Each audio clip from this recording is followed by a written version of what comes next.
Hello and welcome to Game Brigade.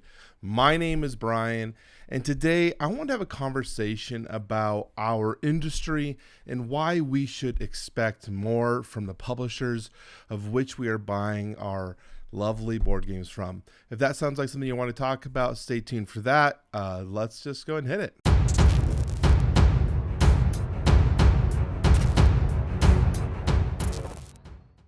So right off the bat, I want to say that I'm not going to be naming any like specific publishers within this. I don't think calling out specific people is necessarily a healthy medium to do.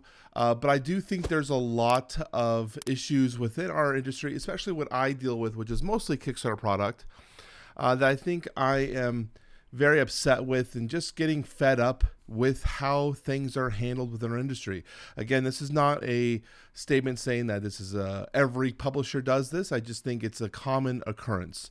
And I think there's a period, I would say, that we consider ourselves in the golden era of board gaming. When I joined board gaming as a focal point of my hobbies, I was always told, oh, we're in the golden era of board gaming. And I believed it. We have so many board games now comparatively to what we saw in 2000, 2005, 2006. And I was like, we have reached a point where board gaming, there's so many cool ideas, but I'm kind of starting to see the facade crack a little bit. And I think it's because there's a lot of immaturity or lack of professionalism in some publishers behind the scenes. Where they just don't quite know what they're doing with themselves, especially when they're given at times such large quantities of cash up front. And I just kind of want to talk about that experience and as someone who covers Kickstarters not as a living, but I've been doing this for almost 3 years now, where I'm talking about different products coming out all the time. I get to see how things are running over that course of the period. So I'm going to talk about that. Too many companies, I said, are poorly run and poorly managed. And a lot of times it's just a small group of people who have a vision or a passion to create a game, ask people for help with funding that game, and then don't know quite how to manage those funds and to produce a product that is finished and complete. And that's what I'm looking for, is I want a finished and complete product over the course of the period, especially for entrusting hundreds of dollars to these people. So I want to talk about some of the things I think are lacking within the industry and what I'd like to see more of. And maybe if you guys have any comments or questions or other things you'd like to add, leave them in the comment section down below. The first thing I want to talk about is communication. Communication is incredibly important. We're taught that the most important thing in any type of relationship is communication. And when you are forming a relationship with a company, when you're backing, you're giving them your money, you're entrusting these people with your funds to create the product they said that they're going to create for you. And when the communication then dies or is lacking, it creates doubts, and same thing as if it was a marriage or a relationship if you're dating someone, where you start to wonder what's going on. You start assuming things, you start questioning things. And these are things that, as a company, publishers need to be more direct about with their communication style. Even if there's nothing to update with what's going on. Tell us what the progression is of your current track. What are you actively working on right now? The standard updates, oh, well, nothing to happen, but here's a picture of a mini. Those aren't sufficient. You're not being very clear with us of what you're doing or what your plans are and what's happening behind the scenes. Why is it that we had so many production games take 2 years plus to produce and some still have yet to even fulfill?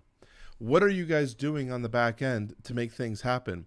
A lot of companies are now using the shipping or the price inflation that has occurred within the last 6 to 9 months. But a lot of these companies were funded in 2020 with their products. So what have you been doing for nearly 2 years? What has been happening?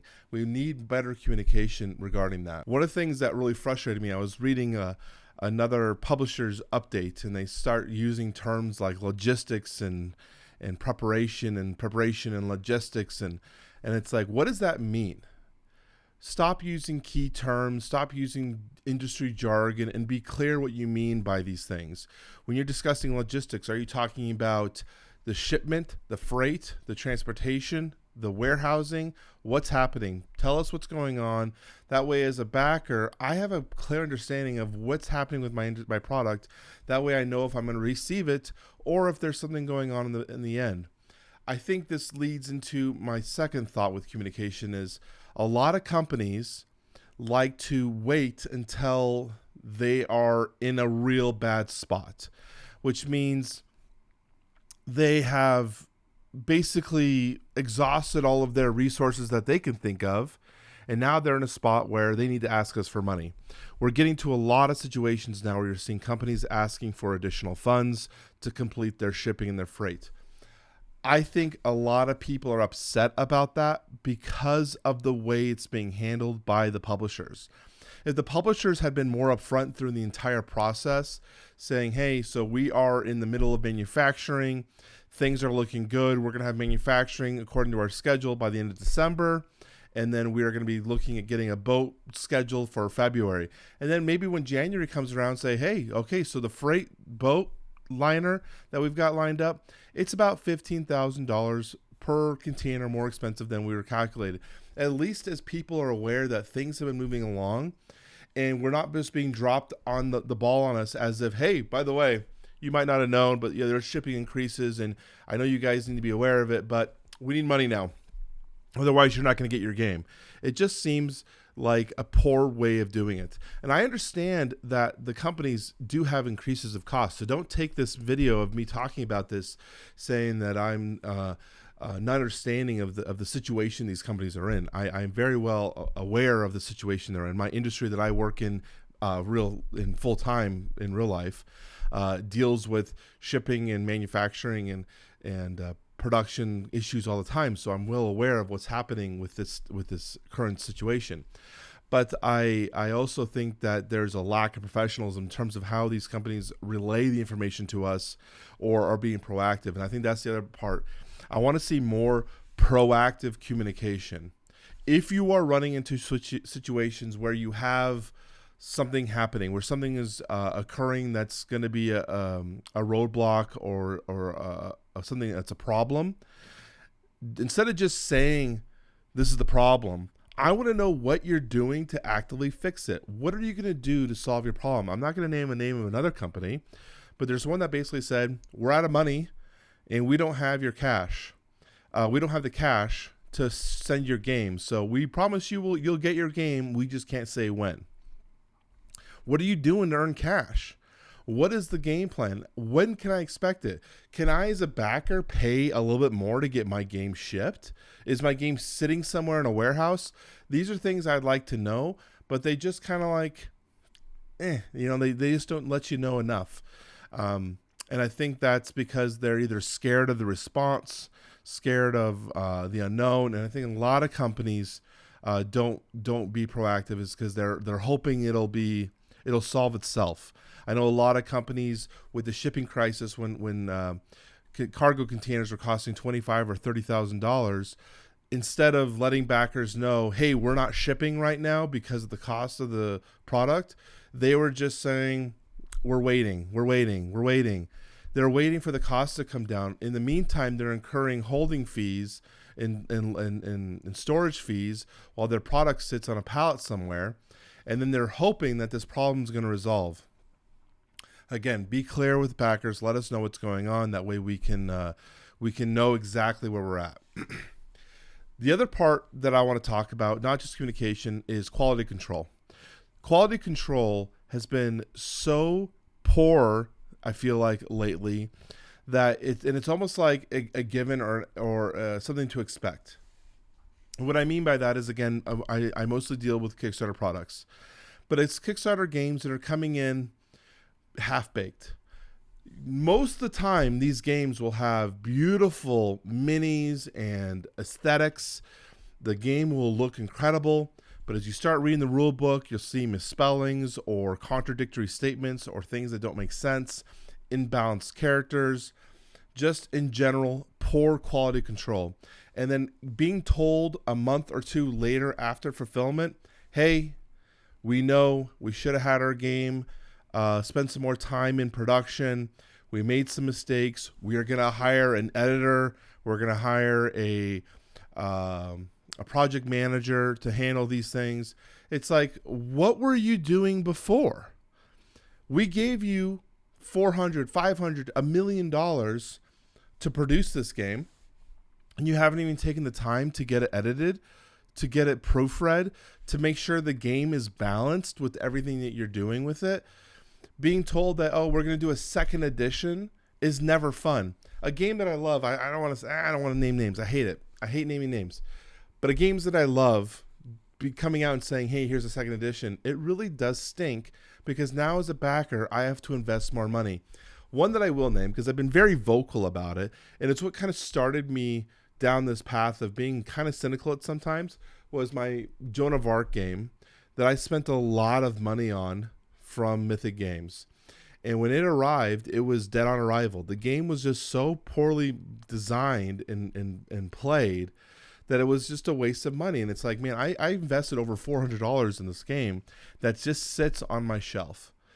And if it was just a little bit more care put into the development, the design, the rules, then we could have a good game. And so I think there's a definite lack of behind the scenes quality control happening that needs to be addressed.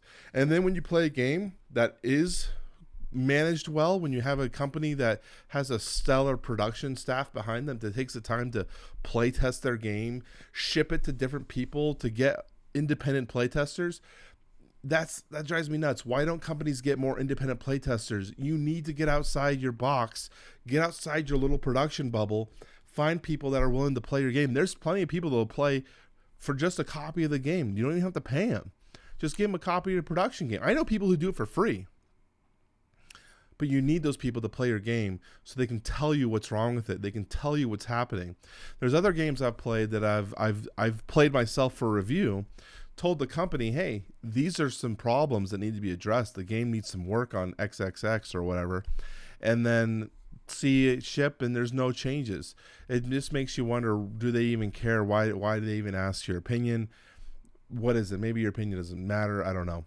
So anyways, that's one thing. There was some more stuff I want to talk about. I don't know if I want to go down that rabbit hole too much.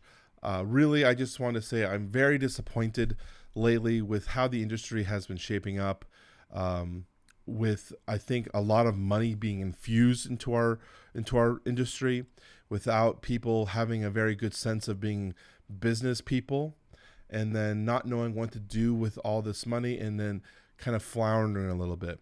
I want to see board gaming grow. I want to see us be the hobby that I know it can be, the top, best, enjoyable hobby.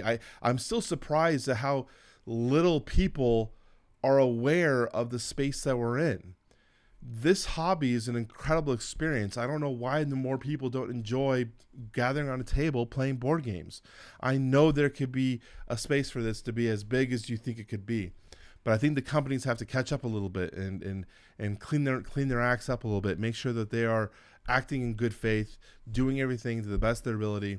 Remember to communicate, and we'll be there. So this is Bryan from Game Brigade. Hope you guys liked this video. I know it's kind of a random rant and tangent, but I want to talk about it. So I'll talk to you all very soon. Bye-bye.